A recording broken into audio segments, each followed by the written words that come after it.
Meron po pala pinipindot dito sa loob para tumunog. Buko na po yung iba. Ayan po, tapos na po namin nagkabit yung playpen ni Teo. Tayo po muna yung nakadete. Ubos po na yung kanyang gatas. Hi guys, welcome po sa aking channel. Ngayon po ay magbubukas po tayo ngayon ng parcel. At ito pong parcel na to ay bagong playpen ni Teo. Si Milot po ay umorder ng playpen ng nakaraang araw. At kahapon lang din po dumating. Dahil po yung ginagamit po na playpen namin nasira na po. Baloktot na po yung mga bakal. At yung mga tela nun po ay punit-punit na rin po. Gahapon ng si Teo yung nilalambitinin niya rin. Pero yun naman po ay nagamit din po namin ng mga tagal. Ito po pala yung nangyari dun sa darating po namin playpen ni Teo. So, Parang binagyuhan eh. Kaya nga. Pero ito naman ay talagang nagamit natin ng matagal. Mamimiss din natin ito. Itong playpen na ito. Buksan ko na po. Talagang hindi pwede si Teo na walang playpen, han eh. Malikot po yung matutulog. May pagulong-gulong po yan sa kama. Ayan po, at ang una ko pong nakakuha ay instruction kung paano po buuin. Mukhang mapapalala na naman ako sa puzzle. Mamaya po nandito na naman po si Teo, maggugulo. Yan palang in-order ko ay pang queen to king size. Idibawasan na lang natin pag masyadong malakihan eh. Pag hindi kakasya diyan sa ating kama.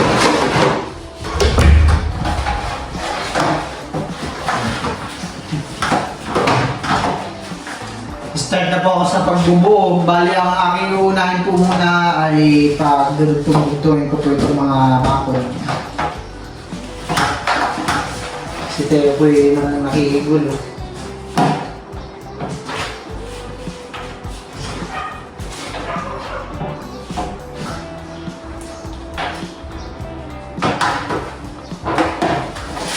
Okay na si Teo.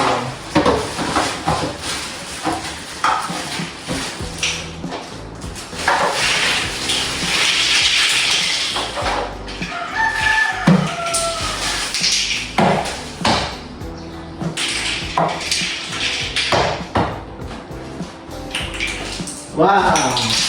Meron na po ako nabuo dito ng mga isa. Teo po nagkalat na, sabi ko nga ba eh. Dito na naman si Teo mga gugula eh. Dito na nga ba.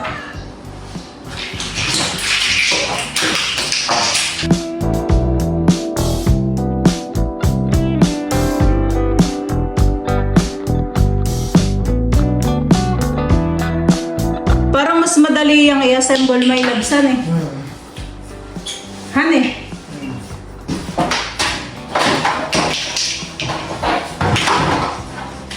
Teo, baka mamaya magkulang yan, tinama ikaw yung iaan ko dito. Sakto lang. Kinakabit ko lang po itong mga parang mga niya, parts Lock. niya. Han eh. Parang ayan yung mga lock. Lock. Teo!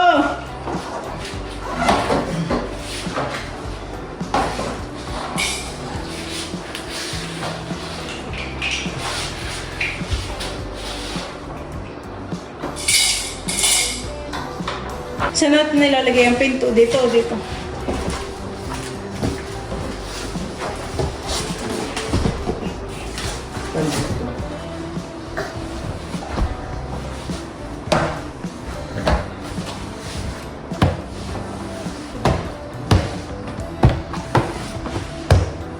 Bubuhay na po muna namin lahat.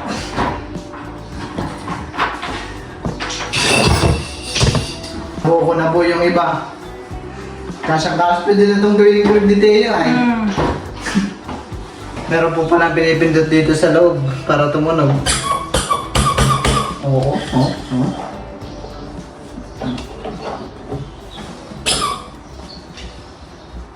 Ayan, kaya mo na dyan. Feeling ko may labsayin na yung mababawasan natin, honey. Oh, pero anuhin muna natin. Huwag na masyadong malaki. Hindi pa natin nalalagay yun sa may pinto.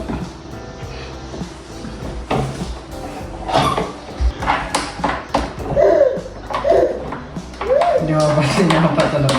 Ganito oh.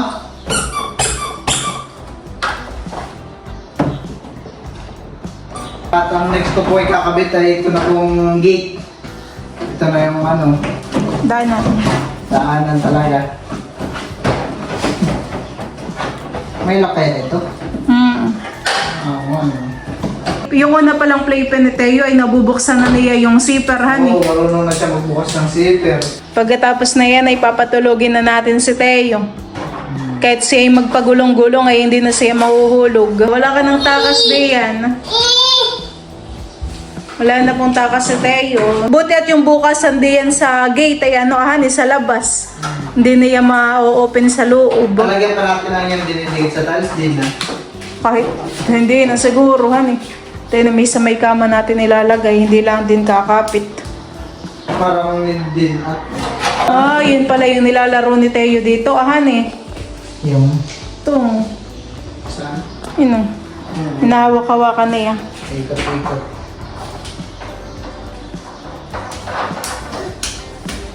Ang ganda nga nito talaga, nabili mo, pwede siyang gawing shape kung anong gusto mong shape. At natitiklop pa pala iyan. Kung siya ilalagay natin sa sala, siguro, honey. Pwede.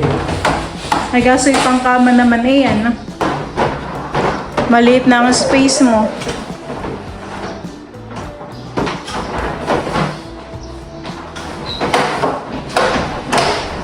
Ayan na. Ganda yung group na ni Teo. Ikakabit na po ni Balian pong playpen dito po sa higaan. Mamaya ka pa pwedeng umakyat at ikinakabit pa. Parang mali ang kabit mo dito sa isa. Dapat ay isang maliit din. Saan? Yan. Nakatagilid na siya. Kaya nga. Tinatanggal ko po itong malaki at ano, sumakto po siya sa kanto. Hindi siya matiklop. Hindi siya magkasyahan eh. Dalawa baga ang capacity na yan. Yan, di yan. Para siya may naikot-ikotan eh. Excited si Teo. Gusto nang umakyat.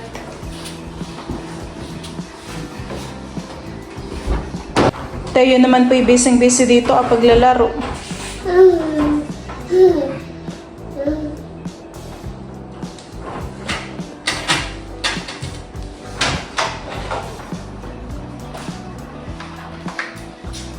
Ba, sinuot na yung kanyang gitara. Tutugtog ka na tayo, tutugtog ah.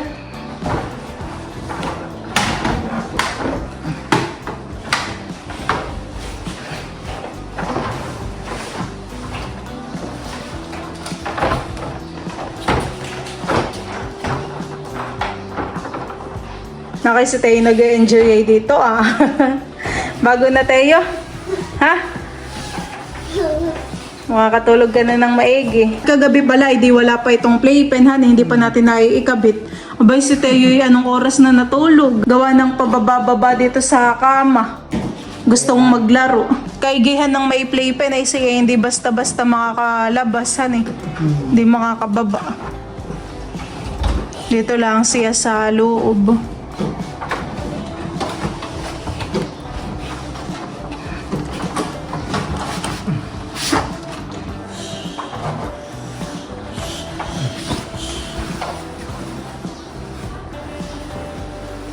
Si Teo po ay pagulong-gulong lang po dito sa aming kama. Maya-maya ay nakakatulog na may labsan eh.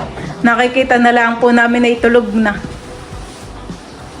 Naglalaro muna. Pag napagod ay tulog.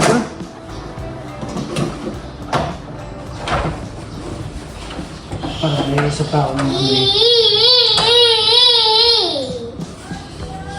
Yan na Teo. Tingnan mo naman si Teo ito. Patuwad-tuwad yan. Ayan po, tapos na po namin na ikabit yung playpen ni Teo. Yay! Clap, clap! Yay!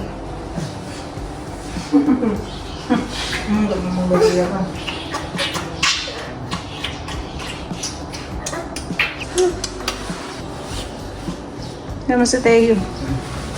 At ito try pala, hindi pa pala natin na-try itong pinto. Saan banda yung pinto? Dito yata. Huwag mong ituro kay Teo. Baka mamaya abutin na yan.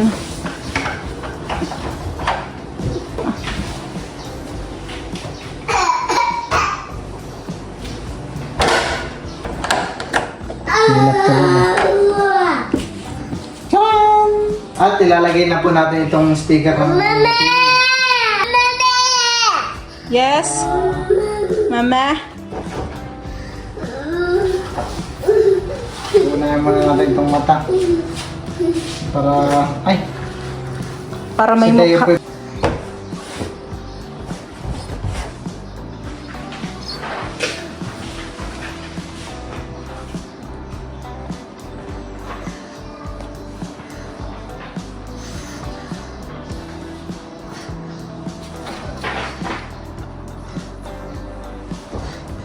Sleep na Teo, ha?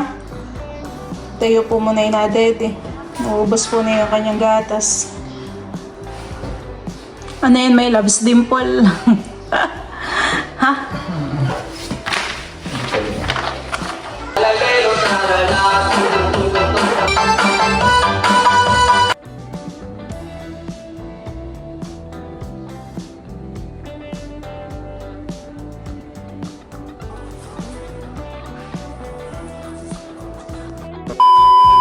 ang kalagayahan ni Teo dito. Dito sa labas. Maglagalag. Nag-iiyak kapag tayo nasa looban eh. Kaya ano pa siya. Dinidiscover niya pa yung mga Bagay-bagay.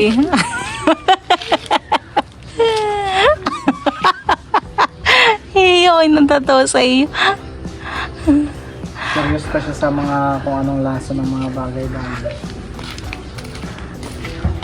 Ano yung hawak mo to?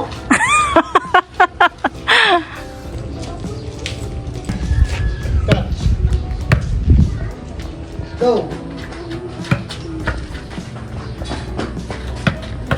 Si Teo po ay nagbabasketball na dito. Ginawan po ni Bal ng ring. Wow! Saan mo kinuha yung ano? Yung ring? Doon sa... Sa bike? Oo, kasyong-kasya naman. Tito Dustin naman, si Tito Dustin. Umuga yung ring mo! Wala ka na. DIY lang, Teo. Huwag mong ugain. Sisira. Shoot. Shoot mo din, Dustin.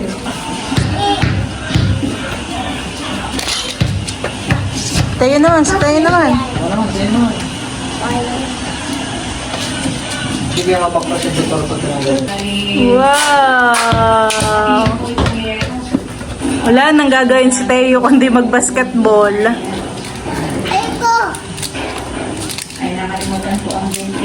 Gigi, shoot!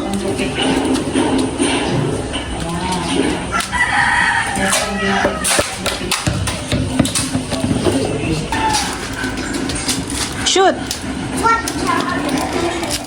Shoot the ball. Ano naman? Ano naman?